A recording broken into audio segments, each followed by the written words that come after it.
Always had this aspiration of wanting to do better in terms of my finances, keep myself astute in the areas of finance.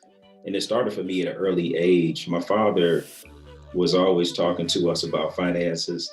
And when I was coming up as a teenager in school, it was like, man, I'm not trying to hear this right now, you know?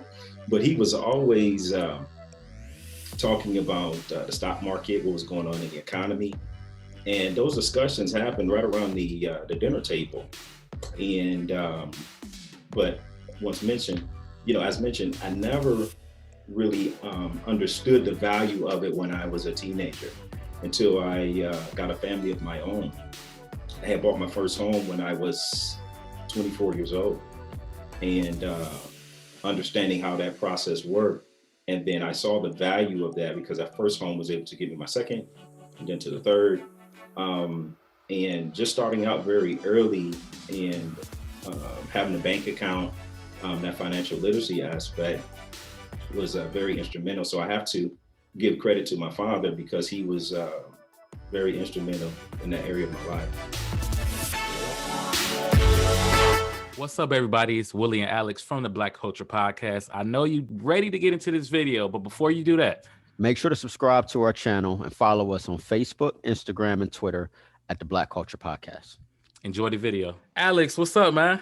What's up, brother? It's another episode of the Black Culture Podcast. I am the Willie Ashford. I am Alex Price. And today we're gonna get into money management. We're gonna talk about how to save money, but also how to make money, how to budget money. So without further ado, we got Kenneth Dobbins on the podcast and our best friend from the White Culture Podcast, Howard Nock. There we go. Thank you. Let's toast it up, gentlemen. Alex, you didn't forget today. I appreciate that, man. I did not, man. Toast. Right. I am getting better at this. So, gentlemen, let's go ahead and hop right into it. Now, Howard, just want to let you know there is no white privilege on this show, so we're gonna have Kenneth Dobbins go first. Is the black? I'm joking. Oh, that's cool. I just figured we throw that out there. Always age before beauty. I'm good with that. Okay. He said, "Nah, it's the other way around, right?" Yeah, exactly. I'm just teasing. He's gonna get me later. But no, let's get into it, gentlemen. Both of you guys are in finance in some way. We know you from the church, and I told Willie practice saying their first names and not elder, even though you guys are elders. But you're elders in a way as also helping people to overcome financial hardships and to make better financial choices. So if I can get into Kenneth for a quick second, how did you first get involved with finance and wanting to take the path that you do and actually helping people in the way that you do? Yeah, man, actually it started for me. I always had this aspiration of wanting to do better in terms of my finances, keep myself astute in the areas of finance. And it started for me at an early age. My father was always talking to us about finances. And when I was coming up as a teenager in school, it was like, man, I'm not trying to hear this right now, But he was always talking about the stock market, what was going on in the economy. And those discussions happened right around the dinner table. And but once mentioned, as mentioned, I never really understood the value of it when I was a teenager until I got a family of my own. I had bought my first home when I was 24 years old, and understanding how that process worked. And then I saw the value of that because that first home was able to give me my second, and then to the third. And just starting out very early and having a bank account, that financial literacy aspect was very instrumental. So I have to give credit to my father because he was very instrumental in that area of my life. Now, that's not a common thing for Black families to be talking about stock markets and, having that conversation around the table. So were you kind of like and I'm not sure what area you grew up in, but were you kind of looked at when people came over your house and saw how your family was, looked at as like, man, this dude is different? Yeah, you know what, man? Like my upbringing. So I ended up moving with my dad when I was 14 years old. So I had lived with my mom, and I'm a byproduct of a divorce. My mom and dad had divorced when I was 5 years old, and I had lived with my mom from 5 until I was 14, and we moved all around. So the city that I grew up in, it was I would say probably like lower middle class, but you really didn't look at like people's finances and things of that nature because basically everyone was about the same Everybody's in the on the community. same playing field. Absolutely. So I remember like when you got in from school, you would put on your play clothes, and when you put your play clothes on, everybody looked the same. And what I mean by that is, everybody you either had the short shirts, the jeans that had holes in them, they were too short. You put your buddies on, so you didn't have the Jordans, you didn't have the Adidas. Buddies, I remember Buddies. Ah, buddies. he said buddies. I remember that. Yeah. So you didn't have like these various things that we have now, where a kid can really look at another kid and say, okay, well, that kid got these materialistic items and I don't, and they begin to value themselves according to what they don't have. So it was pretty much like an even playing field in the community I grew up in. I grew up on 131st, right around 131st. The street was 144th, and then we lived on 93rd. We lived on Union, 93rd and Union, Woodhill, East Cleveland. So growing up then, you didn't really have like a difference.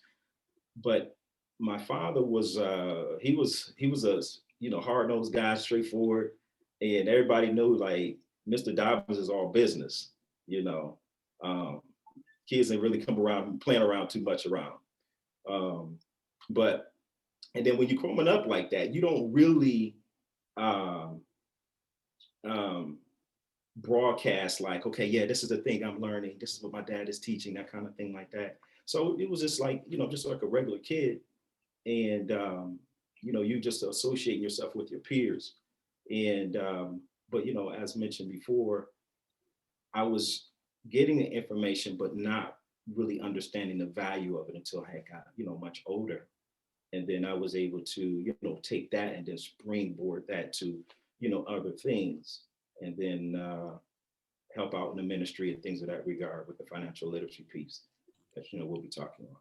Hey guys, it's Willie from the Black Culture Podcast. I know you're enjoying this dope interview, but before you continue, Make sure to like, subscribe to our YouTube channel, and follow us on Facebook, Instagram, and Twitter at the Black Culture Podcast. so was it a lot of mistakes along the way before you actually learned how to? And if you don't mind, could you like explain some of like the learning curves and the mistakes that you had to learn from?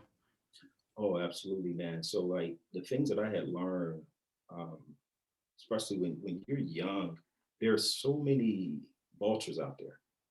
And I think that's one of the things that really made me angry, because if you're not astute on these things, and if you're not educated, then the educated take advantage of the miseducated or uninformed.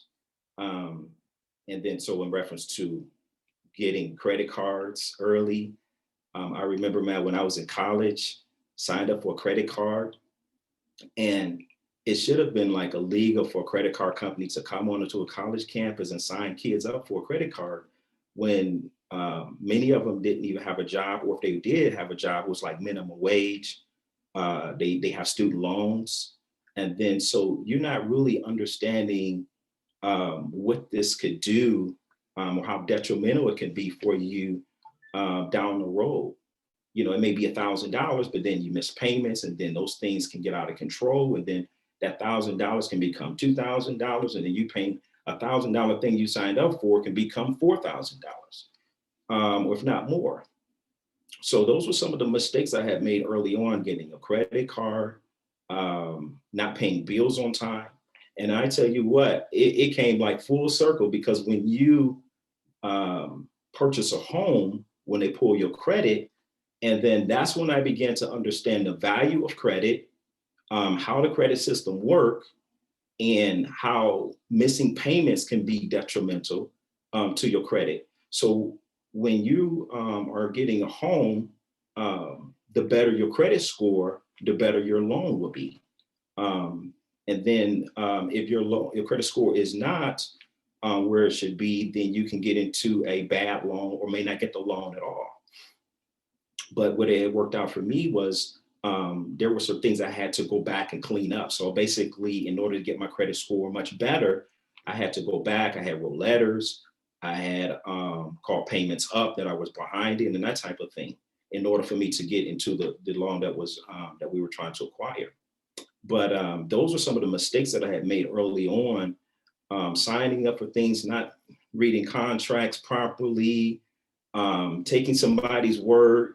And you're thinking because this person is sitting across from you, they're dressed nicely, they're in a professional environment. You're thinking this person is telling you the truth, but then they're trying to Take your money. Take your money, and it's like a Shark Tank, and you're literally are the prey. And so understanding even when you're going and signing up for a car, not having financing ahead of time, not understanding that these guys are shopping you around, they're giving you a price. So all of those different things. I had made purchases of cars in the past, but not understanding, like sitting down and looking at these numbers strategically and understanding like what questions to ask. And then, but from those mistakes, now I can understand like, okay, these are the questions that you ask. This is what you look out for. And then when I had took my Kevin as well as Kenneth, Keela as well, I would take them to the car dealership and then they could see, how this process worked. They were sitting down and they were seeing how I'm negotiating back and forth, with the salesman.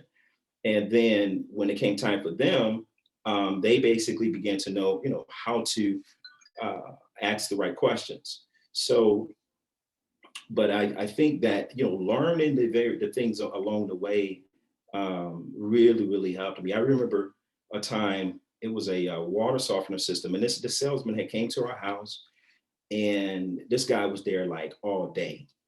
And, my first intent was like, okay, let me see what he's talking about.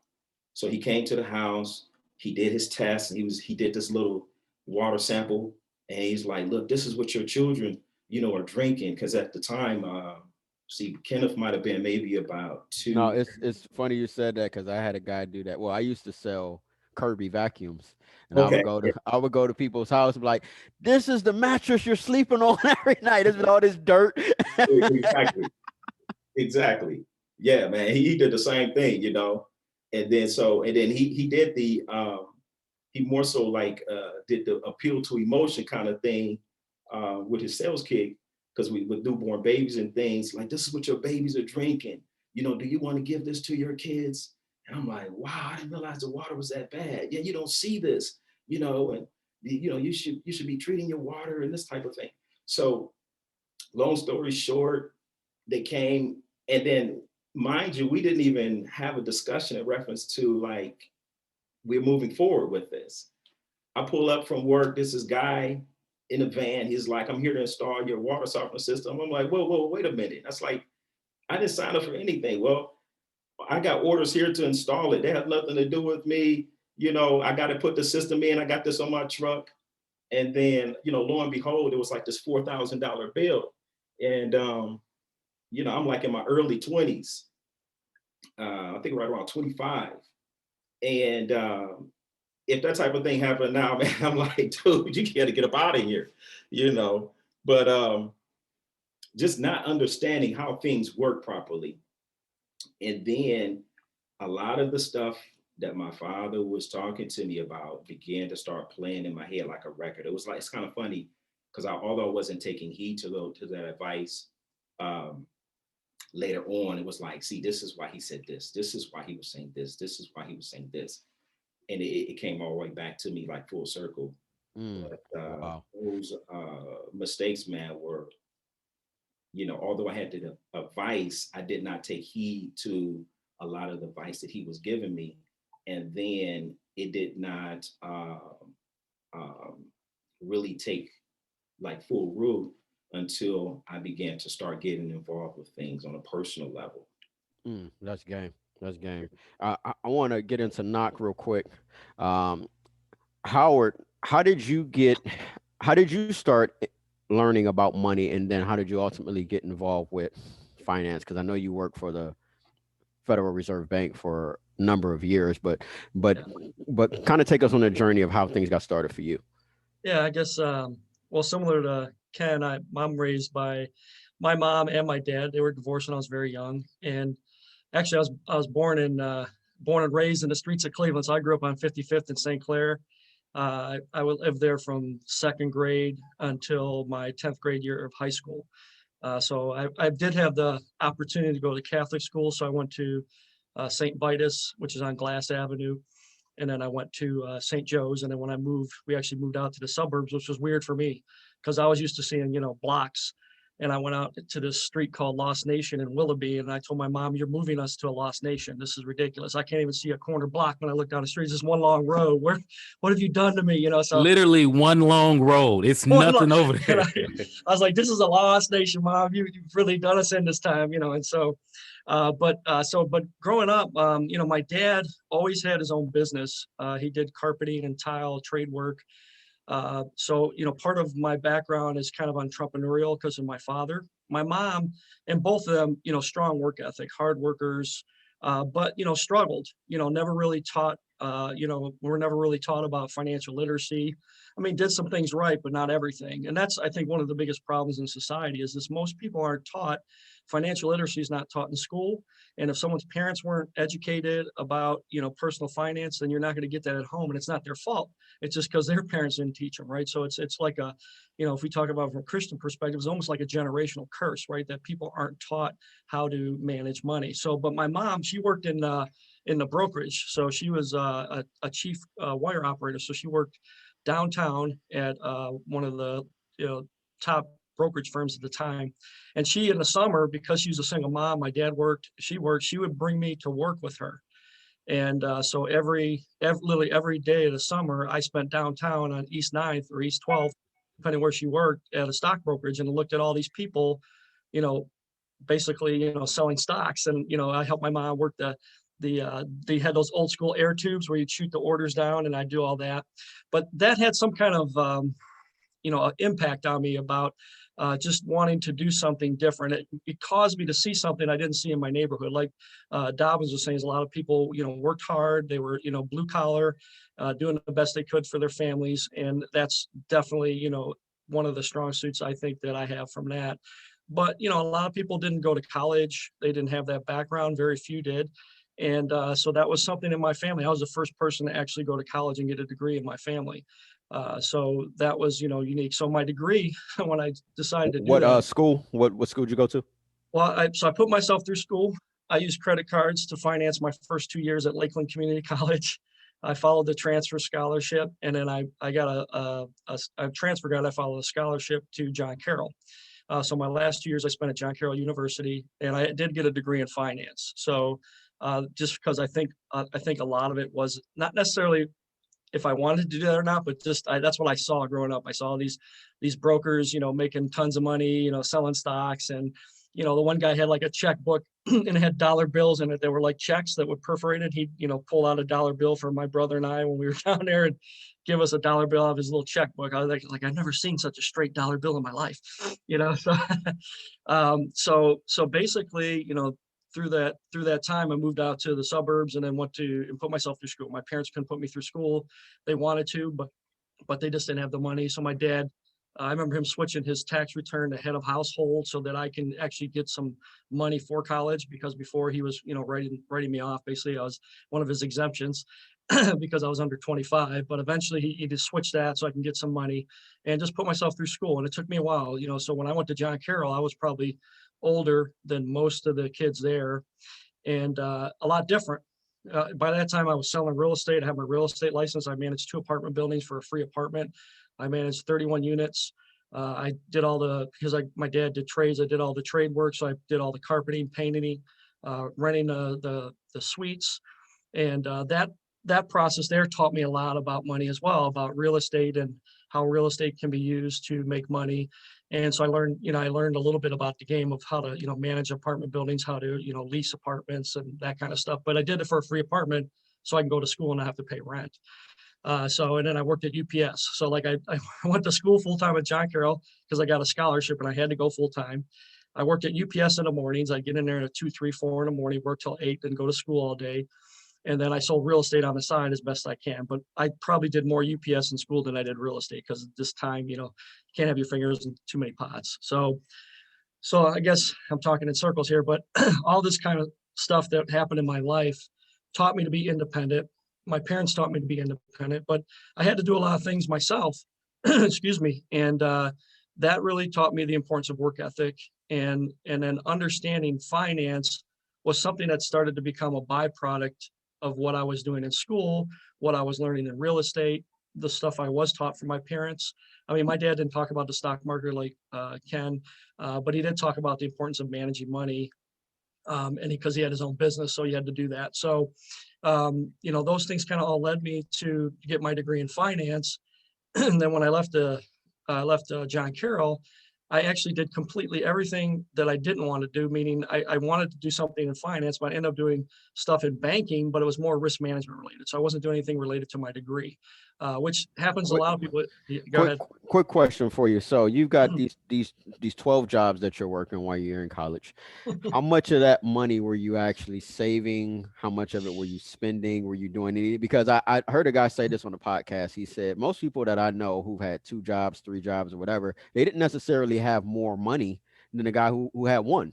So when you were working these jobs, like what did that do for you? I mean, I'm sure you had more money coming in, but how did it affect you? Did it affect you in a positive way or negative way? I think a negative way because I really didn't have any time. I worked I literally during college slept 4 hours a day, every day. I would try to do some catch up on the weekends. So because I had to be at UPS and during peak season, I had to be there at 1 a.m. and I'd work till 7 or 8.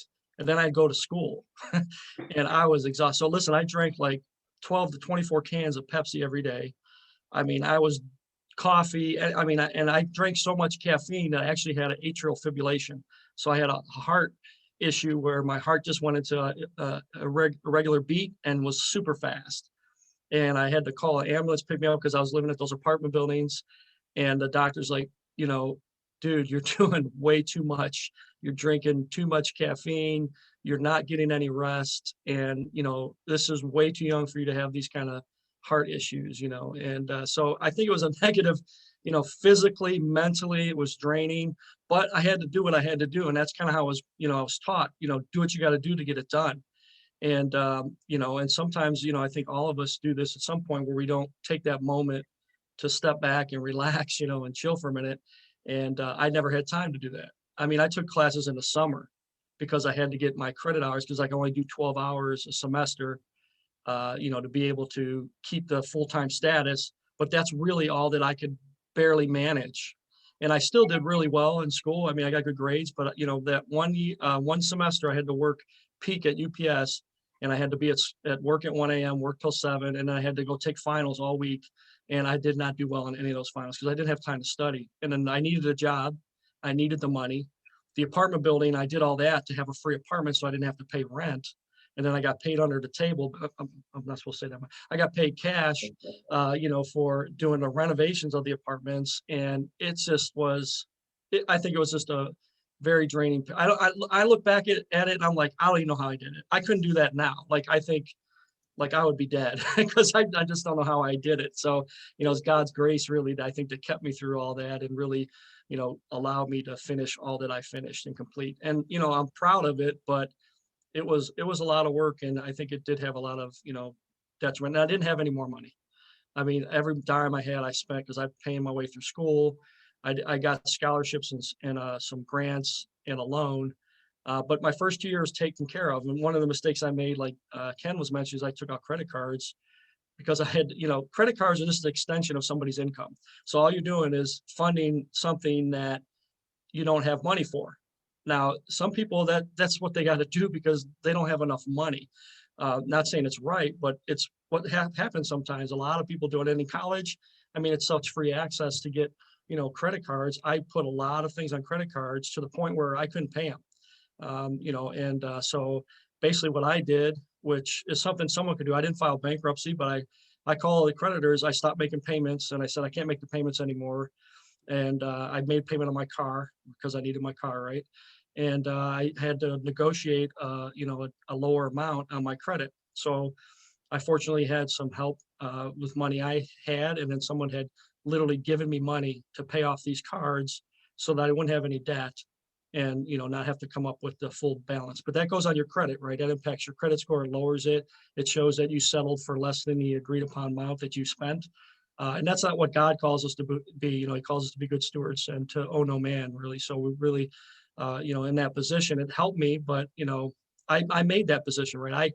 I made those decisions. But part of it was, the fact that I wasn't really taught, those kind of things, like understanding, like Ken was saying, understanding what I was getting into, how much debt I was taking on, the fact that, my income was not covering, my debt, so that was a big concern. It's interesting listening to your story. I can't help but think about how many, possibly hundreds of millions of people around the world who have that exact same story. We go down this rabbit hole of basically robbing Peter to pay Paul. But the most important thing is, why don't they teach financial literacy in school? So like, even Hold on, wait, stop. Hold on, wait, bro. I literally I about just to gotta go get there. to- That's my top. I love that one. Go ahead. Okay. No, I'm gonna let you have it. But I was just listening to Kenneth, and he was saying how it should have been illegal for credit card companies to come on campus to sell credit cards to kids when they don't know anything about credit. And I couldn't help but think, when he said that, how probably 90% of their business comes from ignorance, right? Yep. From people who don't know what they're doing with money. Or most companies, what we think is big companies, people buying stuff that they really don't need. But I'm gonna turn it over to Willie. Go ahead, Willie. Go ahead. Take it away. Thank you for opening that up for me. So I have a question for Kenneth, because like Alex said, I believe that you should be taught credit in high school. You should not have to, your first experience or learning about credit should be out of high school. So my question to you is, let's say you have an 18-year-old just graduated high school. He's getting ready to go to college or do the next part of his life. What advice would you have for him as far as to saving money and setting up his credit, to build his credit? What are some of the steps you would tell him or her to take as to get there? Yeah, first thing I would tell them, if they don't have like any background or financial literacy, I would discuss with them about staying away from credit. Do not get yourself in debt before your life can begin. If all possible, begin to start a savings. I would talk to them about credit, what credit is, how it works. Also, if there is any debt, to reduce that debt, and then how to reduce it. Start off with the smallest debt first and then work your way up. Also, if you don't have an idea of savings, because there's some people who don't, if you don't have that blueprint, it's really difficult to make wise decisions. And then I think this is some of the things that we see in reference to some of the athletes. I'm about to get into a book now called The $40 Million Slave. And I actually read that book, but go ahead. Yeah. And then so when you basically, if you look at the athlete, right? If we use that as an example, kid may be coming out of poverty or could be coming from a middle class family. And if they haven't had that foundation or that blueprint of what savings is, what credit is, how to properly invest your money, then you see all of this money coming in. You had never had money, and then all of a sudden you come into an abundance, and then people think that you're supposed to make wise decisions because all of a sudden you are a quote unquote millionaire. Didn't I say that, Willie? Detrimental. Did not say that exact thing. Yeah. Like you go from 0 Mhm. to 10 million overnight, but your mindset is still the exact same. Absolutely. And it probably even more detrimental because with all of that, because you having the influx of people that's attached to you, you have family that want things, and you have friends, and then you're trying to, help all of these people out. And then I think they had I forget the piece that was on ESPN.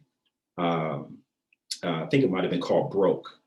And you had the athletes who just basically had nothing. I mean, these guys had $100 million contracts, and then at the end of their careers, nothing. But once again, if a person does not take heed to that advice, and I think it have to be a continuous education piece, because it can't just be you have that talk and then that's it. Okay, do you have a savings? No. Okay, this is what you need to do for savings. Do you have any credit cards? No. Okay, I advise you not to get involved with any credit cards. And then this is how the credit system works. And then if you do have credit cards, this is how you can leverage credit cards. And then you want to make sure you have the income to pay it. And this is how your credit can be increased, because how the credit card system work on the algorithm, all of these different things. But it have to be a continuous process, because just think about it. And I just like, when you begin to start thinking, the older I get, I realize like the education that we got in school was just trash. Say that again.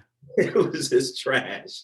Absolute trash. It's just like the historical aspects, teaching on things that just not going to be beneficial for you when you get out of high school.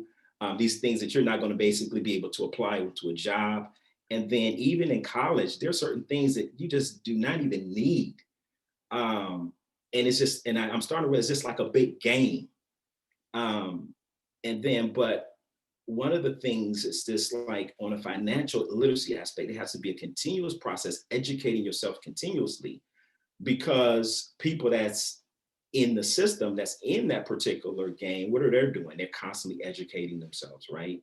They're educating themselves. Okay, these are the words that you need to say. These are the things that you need to do. This is how you need to sway around this way. And then, so if a person is educating themselves on what to do in reference to their profession, then likewise, I believe a person needs to educate themselves on how to better prepare for their future.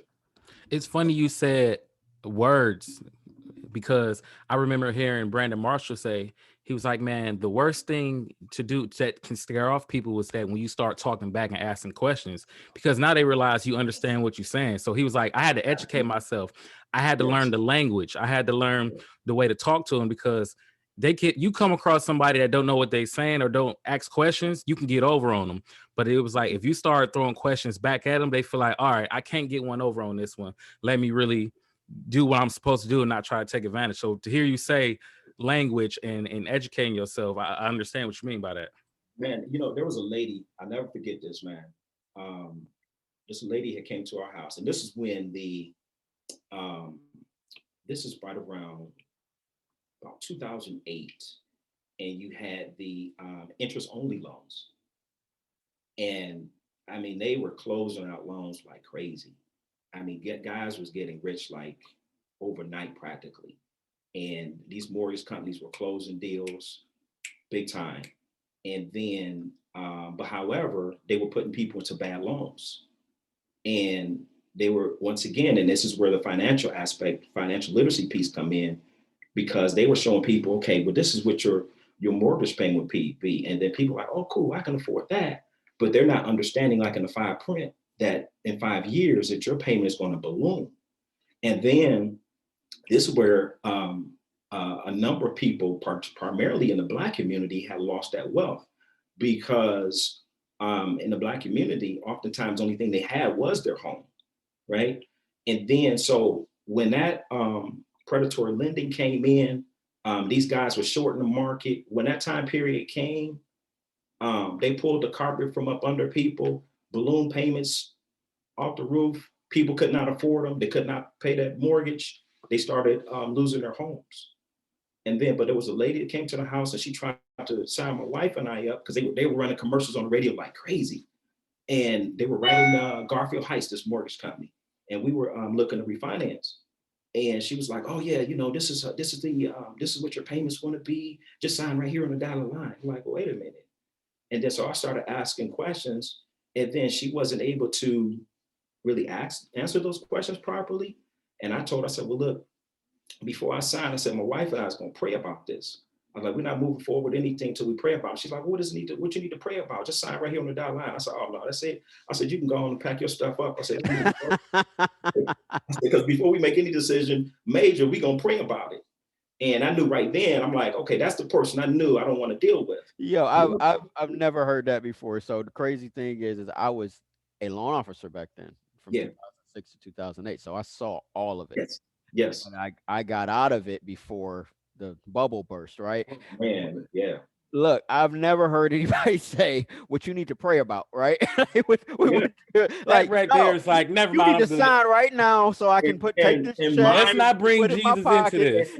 Mind you, this lady was sitting in my house. I wasn't in her office or anything, right? She in my house. But that's where experience teaches you some things. And that's where I was saying, like, in my 24, 25-year-old self, those questions I might not have been able to answer. You would have looked at that price and jumped on it, right? Right. It might have been. And then but as you go through things through life, and it teaches you some things, and you begin to ask the right questions, and experience sometimes can be the best teacher. And I was just wondering, I just said, man, this is just too good to be true. Even then, I said, this doesn't make sense, because I'm like, when people's income is not increasing at the rate that the mortgages, I'm like, and these homes were like, the price of the home market was just steadily going up. But when you start looking at the income, it wasn't increasing at the level that the homes were increasing. I'm like, something is going to give. It just doesn't make sense. It don't add up. And they were able to move the prices up on a home, but then put people into a lower payment. People were like, okay, cool, I can afford this payment. But not looking at this long term, where you said quote unquote, because I asked them, like, okay, is this rate fixed? Well, no, this is an adjustable rate. And then 5 years you can, refinance. I'm like, no, this don't sound good to me. This don't sound good to me. Because what happens in 5 years? What happens if the market changes in 5 years? And then I can't get that rate that I have right now. And lo and behold, that's exactly what happened. Those interest rates increased. And that's when the bubble burst. Yeah, no, I trust me. I knew that very well, and I kind of see that starting to happen again. Yes, it is going to be. We'll dig into that in just a second. I want to get back to Howard, because Howard, you said something. Willie thought he stole my question, but he didn't steal my question. So I'm gonna ask it now, and that's this: why don't they teach financial literacy in school? Dobbins brought up a great point when he was talking about professional athletes. So you go from zero to nothing, right? And you're not talking about suburban kids who might have grown up. Mom was a doctor, dad was a hard working professional earning 80,000 plus a year. We're talking about people who came from the bottom, who came from nothing. You teach financial literacy in school, but at what point do you teach it? Do you start in grade school, high school, college? Because by the time they get to the pros, what a lot of people don't know is they have financial programs in the league, in the NFL, in NBA, in the MLB, but by then it's too late, because I already got the check. And how you gonna tell somebody to be smart with their money that's never had anything? So I just want to get your take on why they don't teach it in school, and at what level should they start teaching it? Yeah, that's a great question. I mean, they should obviously teach it in school, and they don't. And I actually did. I went to a high school, and I did 2 sessions with seniors on how money works, and talked about basic concepts about money, about the rule of 72, which is compound interest, about time value money, all these different concepts that people need to understand. But it's not taught in school. And there are sometimes I'll hear a school, they'll have something, but it's just not something that is taught and should be taught. And I think you should start at a young age. But I thought about something when you guys were talking, and just like children in school, and their parents are their advocate, right? So they're there to make sure that they get the education they deserve. If something comes back from the teacher that you're like, hold on a second here, this doesn't seem fair. You're supposed to go and kind of stand, at bat for your kids and say, hey, this doesn't seem fair. What happened? And so you always advocate for your children because you want the best for them, right? And so I think starting young, like in elementary school, is a good time to start. But you got to do basic stuff. You can't like do obviously any kind of major financial concepts, but you can teach simple concepts like saving and giving. So you can set up money jars, right? And have, anytime they get an allowance or someone gives them money, you say, hold on now. You can ask the question, what do you want to do with this money? Let's go to, well, Toys R Us isn't here anymore because of COVID, but let's go to Toy Store. Let's go to Walmart. Let's go somewhere. Let's buy something. Let's spend all of it. And that's the mentality that kids have. And because we want to spoil our kids, right? Because we love them, we want them to spend money and get things they deserve. But we're doing a disservice, I think, to kids if we're not showing them that, look, you got $15 here. As a Christian, we want to give a certain amount to church. So we want to give 10%. And then you should save part of that money. So at a minimum, you should be saving 10 to 20%. So you really only got about 70% of that to spend, and you can spend it. And so you can set up a system where you teach these kind of concepts early about giving and saving so that they get used to it. So when they get money, they know how to, well, I have to take part of this money and give it. I have to take part of this money and save it, and the rest I live on or spend on what I want, right? So and of course you want to reward them. So I think, sometime in elementary school, probably, Gabe, my youngest is 7. I could probably, they're learning simple concepts about money. How much is a quarter, for adding and stuff. So you can do some very basic stuff, I think, from 2nd, 3rd grade on, but really where the rubber meets the road is high school, like right before they're getting ready to go to college and have all these credit cards thrown at them. Like, I think, all through high school, they should have something, but at least 11th, 12th grade, they should be really immersed in personal finance because they're going to go to school. A lot of them are going to be staying on campus, right? And so they're going to be getting money from their parents or having to work a job or a combination. And they need to learn how to manage money before that happens. And that's why I think they use cards, because they only have a limited amount of money, right? Because you only work so many hours if you're going to school, and your parents don't have money. You're not giving you a bunch of money to live on. And if they do, then they're just spending it because they've been used to spending all the money their whole life.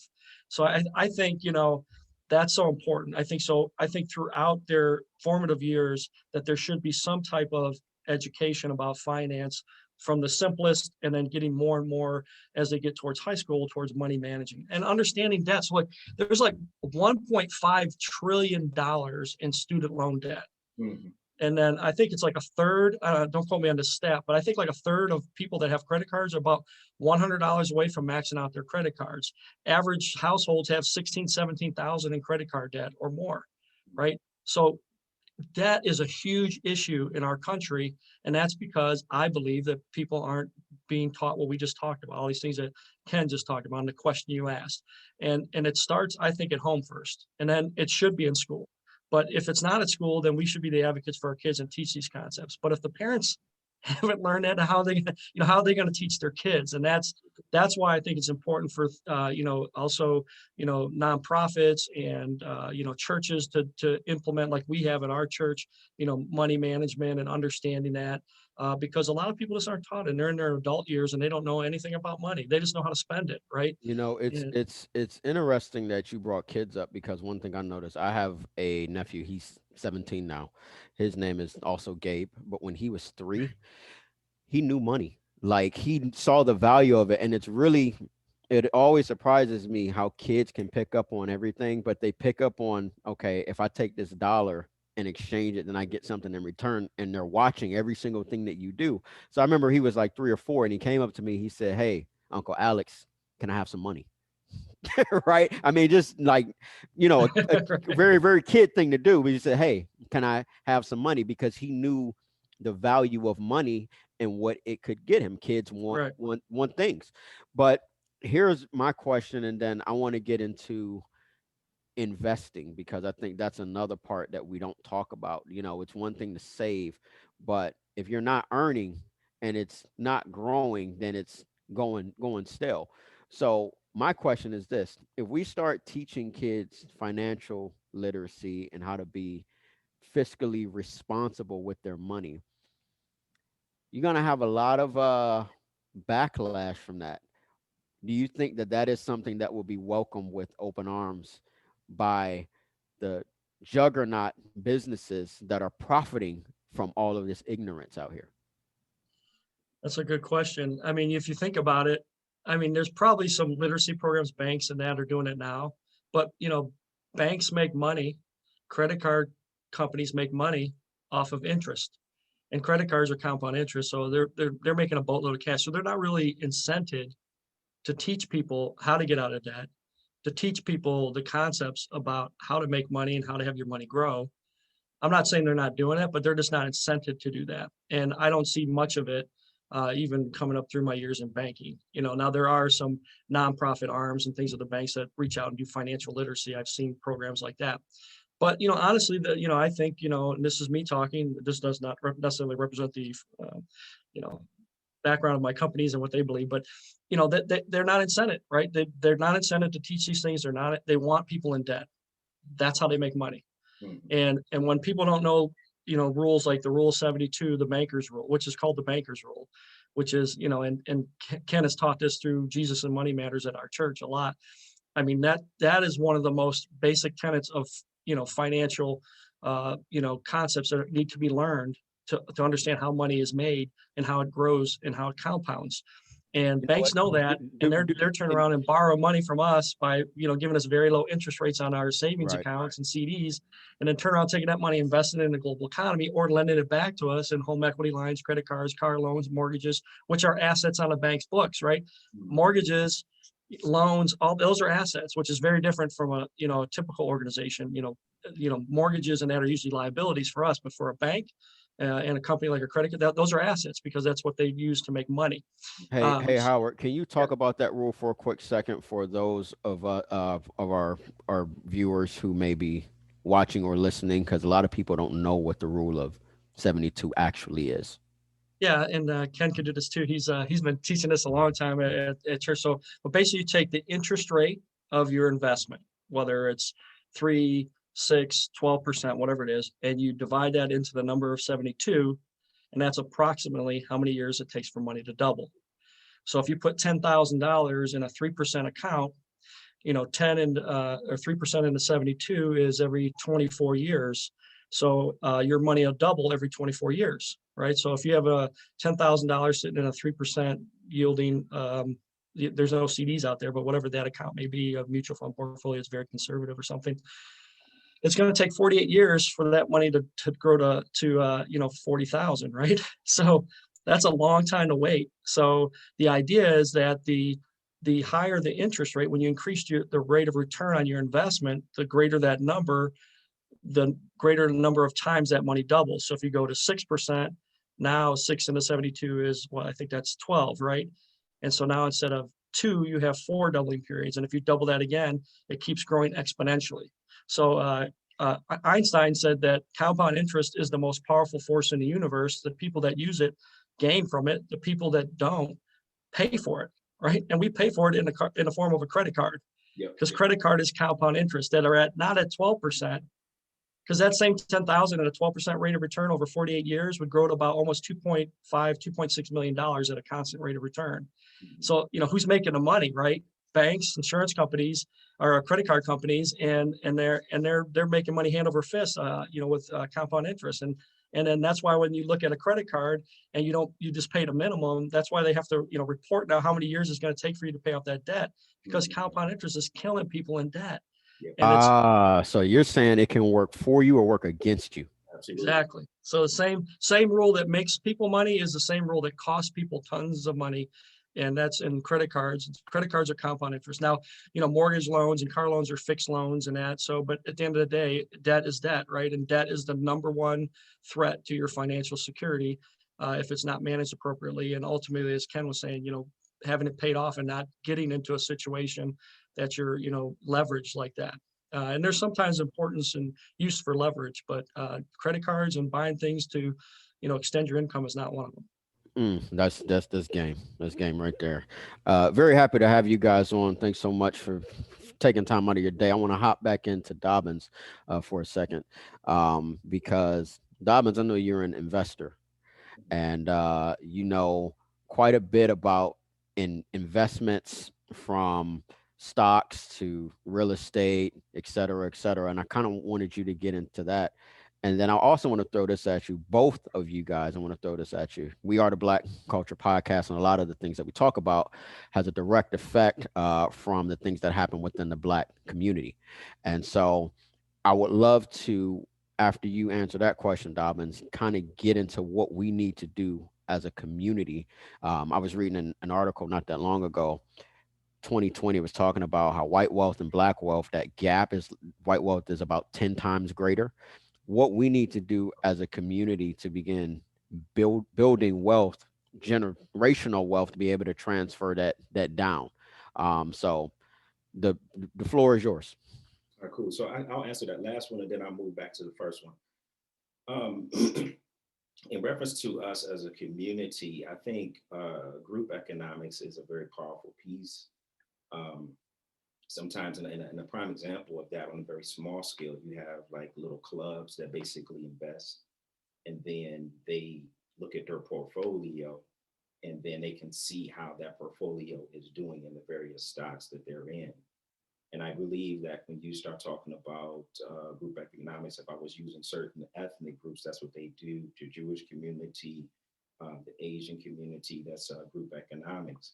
But when people can get on the same page in reference to that, then you can see a very powerful move and a dynamic that can happen. Because what happens with that is that you're aware of what's going on around you. But if you're not um, in the game per se, then you don't know the intricate things that are happening that can impact your life. And then when you do group economics, then you can move methodically and you can make certain changes within the community.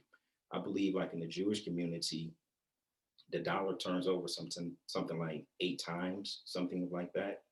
And then in the Black community, it's as soon as you receives, it's gone out of the community. 6 hours in Yeah, our community. Yeah. yeah. And then so when you start talking about the wealth gap, that's a deciding factor there. And then having the financial literacy piece, understanding like what the market is and how the market works, what an investment is, what is an investment? Why is it better to put your money in an investment instead of just leaving there in the bank? Because all of the bank is doing is taking that particular monies that you have and they putting it back into the market, making themselves more wealthier. So I think what we can do as a community is by making ourselves astute to what's going on around us economically, and then also moving as a unit, putting monies together. And that can happen even at a family level. And then you can basically begin to impact your community on that. But it doesn't necessarily have to be a big major thing, but then it can start off small and then grow into that. Just like the thing that you guys are doing here with the podcast. It's starting off small, but then growing up to something greater, because now you are impacting and influencing the lives of many just on your platform. So I believe that's how we can do things in the community in reference to group economics. I believe the other question was about investments, the market itself. If a person wanted to get started, simply just getting into a mutual fund and looking at the returns, looking, seeing how the company is doing over a 5 year. What is a return over a 5 year period? What is a return over a 10-year period? But of course, it takes time, it takes research, and it starts small. You don't have to really do very big things, but the earlier person start, the better. And especially when you're young. When you're young and you begin to start talking about what Elder Nock was talking about, the rule of 72, the compounding interest, and it happens over time. You can see a very small investment grow into a very large thing that can be very beneficial, where you can leverage that particular investment to possibly buy a home, or get into other investments, pay off debt. There's a number of different things that you can do, but just by starting small. When you start looking at like the things around us, and like Amazon, look what Amazon is doing now. Look what a Facebook is doing now. You look at Apple, you look at Tesla, and these Netflix and you look at the various things that people are using on a daily, those are some of the vehicles that they could possibly invest in just on a small scale, and get involved with. When you start talking about like a mutual fund, look into a mutual fund that basically might have these elements, because Amazon right now is something like, I don't know, $2,000 something a share. Apple right now, where they did a split, but it's right around $129 a share. Tesla is going back and forth. They might be somewhere around 600, but getting into a vehicle where that particular, they have all of these different elements, and technology, as we're seeing, is the driving force. Why is Amazon doing so well? A Facebook, Netflix, Apple even. The common denominator of all of those is AI, artificial intelligence. That's the driving force behind a lot of the companies. And then if a person wanted to look into artificial intelligence, we're seeing it more and more. You go to the grocery store, there's artificial intelligence. Less cashiers, you're doing a lot of self-checkout, that's artificial intelligence. You go to the gas station, pumping your gas. It's around us everywhere now. And if a person was looking like, where can I invest my money? That would be a very, very good thing to look into, like in reference to like technology, because technology right now is pretty much, which is keeping up the market, like it's booming because of technology. Yeah, something Mark Cuban even said that. He said, I'm not investing in anything unless they're really good at AI, Absolutely. because AI is the absolute future and it's very hard. And if a company can do that very well, then I know that they have a future. Howard Nock, I want to turn it over to you, because as a financial guy, I know you also know about investing, but you also grew up in a community that wasn't as progressive.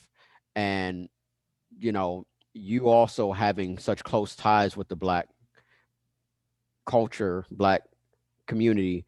What are your thoughts on wealth building, things we need to change, things we need to learn and unlearn? What is your take on that?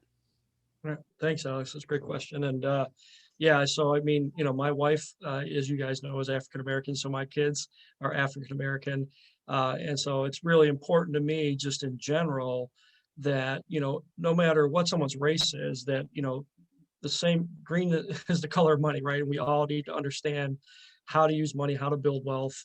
But it's also very important for the Black community because of all the things that we just talked about today, that there is, definitely some disparity between whites and Blacks when it comes to finances.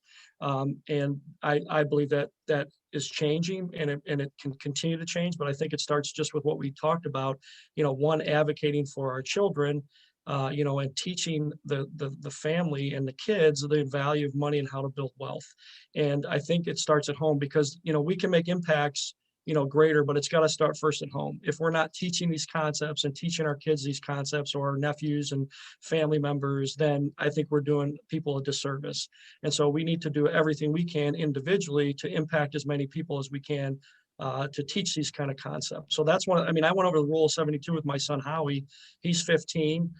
He's actually in an investment club at his school. They actually have a portfolio of stocks that they have to meet on and discuss, buying and selling different stocks. And he's done all of it on his own. I don't give him any advice.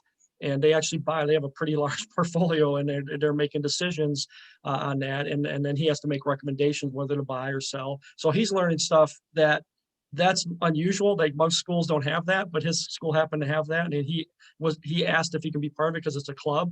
And I said, definitely, like, be part of that, learn that stuff. Because I wish I learned that when I was so much younger. Because if we can learn these things when we're younger, it can have such a big impact, just because of what Ken said, because of time value of money. The more we invest in the market and the longer time horizon we have, the more impact we can make, because we can grow our wealth, in a longer period of time, to a much greater amount. Because that's basically, what mutual funds and that do. They diversify your portfolio, because most people can't buy individual stocks because they're so expensive, or they might use Robinhood and some other apps where you're buying shares, but mutual funds are just buying shares of a mutual fund that has on average more than 150 stocks. And you can buy mutual funds, like Ken said, that have, heavy in a sector of technology, or certain companies that you like are the top holdings. So wealth building, the way I look at it and stuff I've learned, and I'm still learning, right? There's so many things out there, but starting a business is a path for wealth, right? If you think of all the people out there that have wealth, especially like we look at the Teslas and these other companies, these are people that come up with big ideas and they start a business, and that's the quickest way to wealth, right? If you have a successful business and you have a great idea that's going to fill some gap in the economy, I mean, that's a great way to build wealth. But, starting a business isn't for everybody, but real estate is a wealth path. And I think, Alex, I know you have some experience in that. I mean, that's a wealth path. I mean, if you have real estate, I mean, essentially, and if you buy and hold them, that creates basically like an annuity. It's a stream of income that you can create. And if you build, big enough portfolio of real estate, then you can actually generate income for your retirement. And then the other way is through mutual funds. And that's the easiest way to get started. Most people's jobs, they have 401ks and they match, right? So the community as a whole, if they're not doing any kind of saving and investing, that's step one. And people don't realize that you can start accounts for very little, with depending who you go to, but anywhere from 25 to 50 bucks a month. If you're putting money away, that's better than putting nothing away. And I'm talking about savings and wealth building accounts, right? Roths or other types of investment vehicles that you can, benefit on the having it grow tax deferred. In the case of a traditional IRA, you're getting tax deductions. Whereas in a Roth, you're not getting deductions, but you're getting some tax-free money when you retire. So, understanding these concepts and starting is the most important thing in the community, right? Period.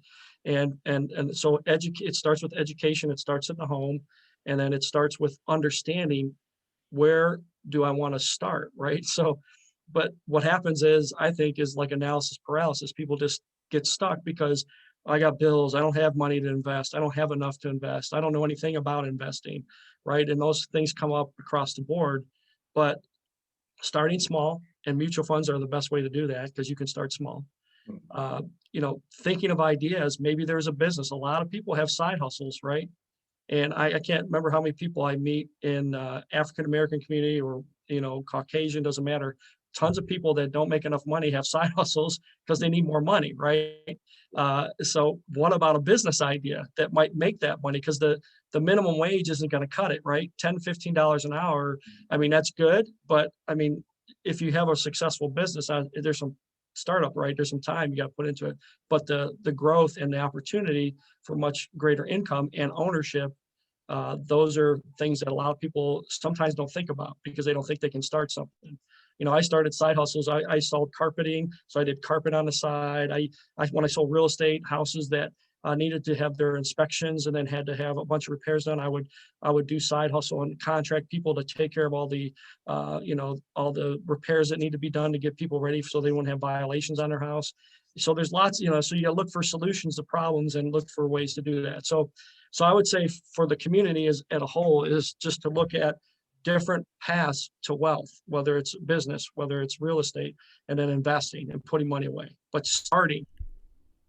And I think that's the number one problem, that people don't start because of the lack of education and because of just not knowing what to do.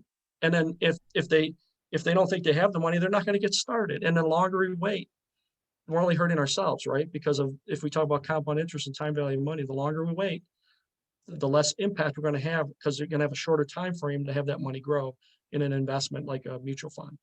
I'm glad you brought that up, because that's a good segue to end with that. We definitely going to have you gentlemen back on for part 2, because I have so many questions left to ask. I know my man Gotta go Alex deeper does with too. this.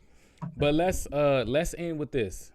I'm gonna start with Elder Dobbins. Is there any final words of advice or any words of wisdoms that you would want to give to our listeners out there, or any young people coming up in the game? Absolutely. Thanks for the question. My advice is never give up. I know you have dreams, you have aspirations, and sometimes it seems like, when is that thing going to happen for me? You put the time in, you pray, you put investment in, but it seems like you're not seeing any progress in your efforts. And then I would say, never give up. Don't despise the small things. Don't despise the small beginnings. And that's something that can often be discredited or overlooked when you start small. And I remember talking to a group of men that the little investment that you put in with your children means a lot. Don't discredit, don't overlook the value that you're putting in with your children. And then the same will apply to your own personal life. Don't undervalue the time that you're putting in. Even if you don't have the money to invest, educate yourself. There are so many different tools now on the internet that are available. You can go to cnbc.com. You can go to Yahoo Finance. You can go start right there. And then if there's certain brands that you like, begin to investigate, begin to study those particular companies. And then that way, when that time comes, when you have monies available, you know where to begin because you've already done the preparation and the research. But never give up. Wow, that's awesome. Before we let you go, and I know you guys got to go, Dobbins, top 3 books that you recommend our audience reads if they want to get into building wealth, investing, and financial literacy. Roller Coaster Entrepreneur. Love this book by John Johnson, Succeeding Against the Odds. Absolutely recommend this book. See, 3 Steps from Gold is another excellent book. Highly recommend that book. Those are my top 3 I recommend. They'll be life-changing books for you. Nock, top 3 books. Oh boy. I've been reading everything else but financial Make books. it 3. The Millionaire Next Door, I think, is a good book. Yep. Understanding the idea of, who really has money, not necessarily the people that have the, the big houses and all the fancy cars, right? So the other one, I've been reading a lot about leadership. So The Leadership Deception is a good book. So it's not a financial book, but that's one that I think is important, especially if you're starting a business. So I think, from a business perspective, being able to understand leadership and team building is very important. And I'm reading this book called Mastery, and I'll have to get you the person's name. He's actually was an Aikido expert, but it's about understanding that, what Dobbs was saying of never giving up, that mastery takes time. And no matter what you do, whatever it is that you're into, whether it's finance, like a financial advisor or a business owner, real estate, it takes time to build it. And the people that are successful at building out something and becoming a subject matter expert on it or what have you are the ones that don't give up, that go through these plateaus that you go through when you have the ups and downs, that roller coaster ride, like the Entrepreneur book that Ken mentioned. So that's a really good book to read too, Mastery. Well, all right. Well, gentlemen, we want to thank you for your time this afternoon. Definitely got to have you back. Definitely a part 2. And I'm thinking, Willie, man, we may even need to do some type of financial literacy course with these guys, or maybe a talk each month or something like that. But definitely. And also tell the people, just tell the people that if you have any questions for our next episodes that you want us to ask the guys, just let us know, and we'll make sure to present those questions to them. And absolutely. And which actually we do a financial literacy piece we just kicked off a couple of weeks ago. So yeah, through our RAMA CTC community, they can chime right on in. If they interested, they can sign up through you guys, and they can come into our classroom, our group, where they can get very detailed information, because it's more of a group per se, a financial group that we are kicking off to help each other out. Well, definitely, we're gonna make sure we put that information in the bio so everybody can definitely chime in and educate themselves. Alex, you got any final words, man? It was a great episode, man. It was a fantastic episode. Can't wait to release this one. But nah, we're good, man. Hope you guys learned something. Make sure that you like this video. If you liked it, leave a comment and subscribe. You can reach us on Facebook, Instagram, and Twitter at The Black Culture Podcast. Peace. Peace.